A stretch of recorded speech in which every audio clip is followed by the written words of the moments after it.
Good afternoon. Good afternoon. Good afternoon. Good afternoon. I am stopping by for a few minutes to share Evolution Woman International Moments on Purpose. Moments on Purpose. Why are you afraid of letting go? Why are you afraid of letting go? Why are you afraid of letting go? I want to share a story. It is so interesting, but it taught me a very valuable lesson in letting go. It taught me a very valuable lesson. I relocated some time ago, and from the time I relocated, it has been great challenge. It's been great challenge. If many of you have been following me, you know that 4 years ago I was poisoned and I had to start life over, and different things like that. But why are we faithful of holding on to what doesn't work? Why are we faithful to holding on to what doesn't work? Why are we faithful? And I want to share this to a couple of my pages. I had an experience a few years ago that pretty much cost me everything. I had to start over, rebuild life. And God has kept me. God has been good to me. I can't complain. I learned what real value is. I learned what real living is. I learned that real living and real love for life has nothing to do with money. Of course, we need money. But I learned coming from Miami, I lived in a big home and, I lived extravagantly, and different things like that. And then when I relocated and I was poisoned, I had to downsize. I had to make do. And in me making do, God has blessed me tremendously to where I learned how to live small and know what abundant living really is. I know what abundant life really is. Relocating taught me how to live life opposed to spending all of my money in a big place and without knowing what real value of life for life really is. So me relocating taught me a whole lot. It taught me what real living is. It assists me in my healing process. I became and I am a much better woman. I'm a much better leader. I'm a much better visionary. I became a visionary in exclusiveness, being alone, exclusiveness. But this is the moral of my story is this. Why are we faithful to what's not working? And the reason why I have nothing against church. I have nothing against, I belong to God. Don't get it twisted. I belong to God. But I came up in an era where we were taught that hard times, challenging times was God's way of maturing us. It was God's way of grooming us for ministry, grooming us for life, grooming us. So I grew in God thinking that everything had to be hard. Everything had to be a challenge. Everything, if it's not hard, then that means that it's not good for you. All right. Me being cautious and careful of not moving too fast or not being emotionally driven has cost me a lot. Long story short, in this last season of my stay in the GA, I know that where I am wasn't conducive to who I am. It allowed me to grow.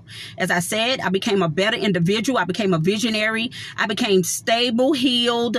And in a lot of areas, it helped me identify the places that the enemy within was robbing me from all of my life. And I tell you, all of my life. So being in a sound, solid, quiet, exclusive, small space taught me a whole lot. But let me tell you, when it's time to exit, you must know when it's time to exit. Let me give you this. In my last season, as I said, to make sure that I wasn't moving out of emotionalism or I was trying to escape a place that God had me in, I took my time, invested a lot of money in establishing a store, right?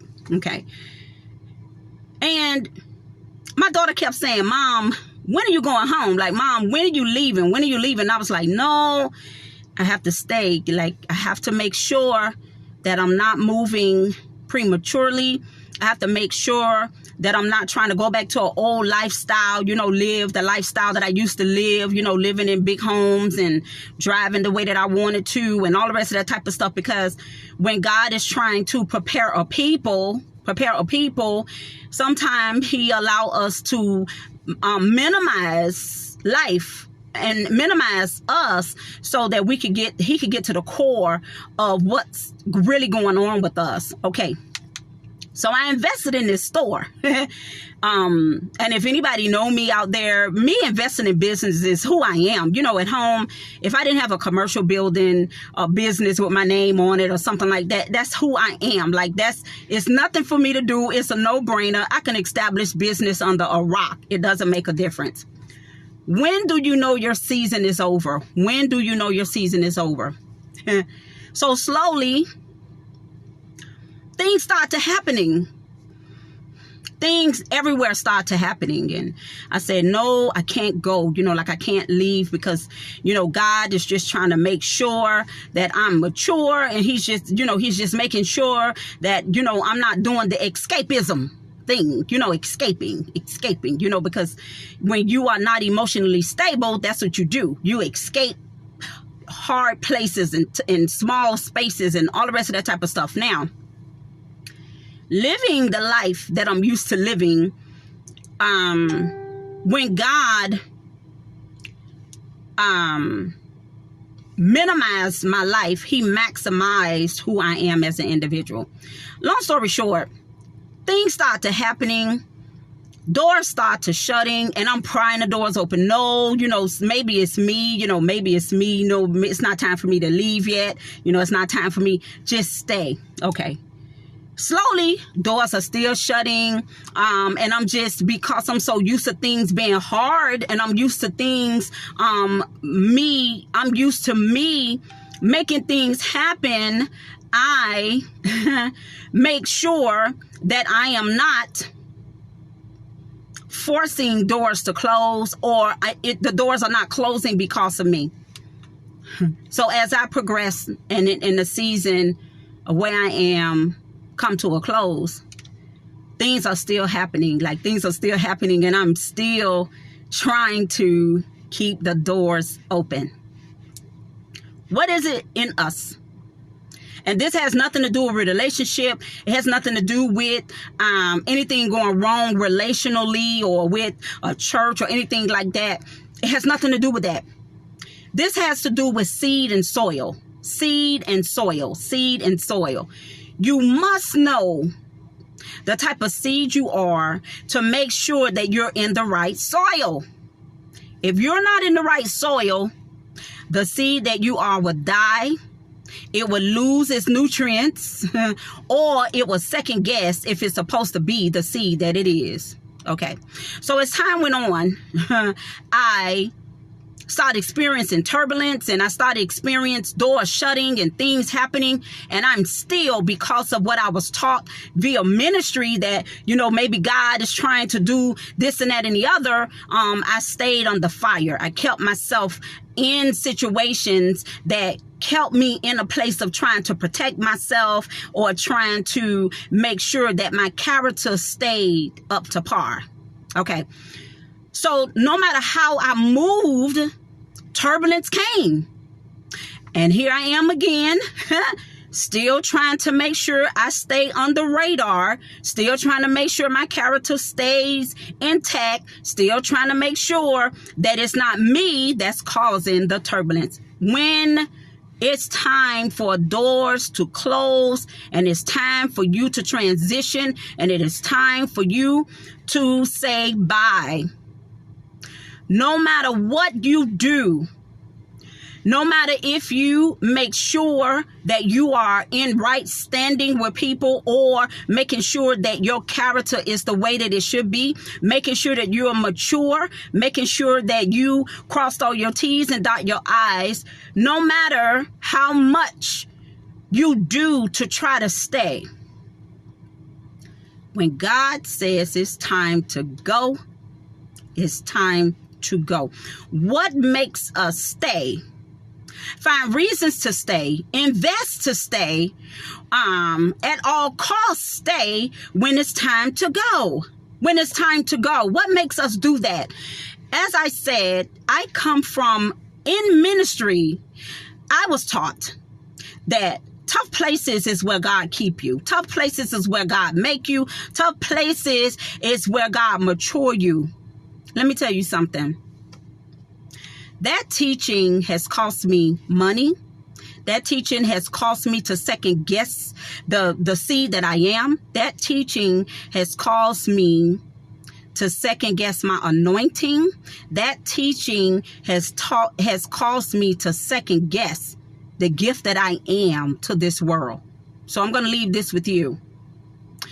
If you are a seed of change, and you know who you are in your seed of change, and you're trying to stay in places that not only not welcome you, but the places that is hard for you to function. Through the grace of God, He'll allow you to function anyway, because God is a keeper. But how long does God have to keep you? How long does God have to catch you? How long does God has to be a God of grace and mercy, opposed to being a God of overflow? Stop overstaying your welcome. When the doors close, know that it's time to go. And more so than anything, if the seed you are is not planted in the right soil, that seed would either die, lose its passion, lose its nutrients, or never blossom again.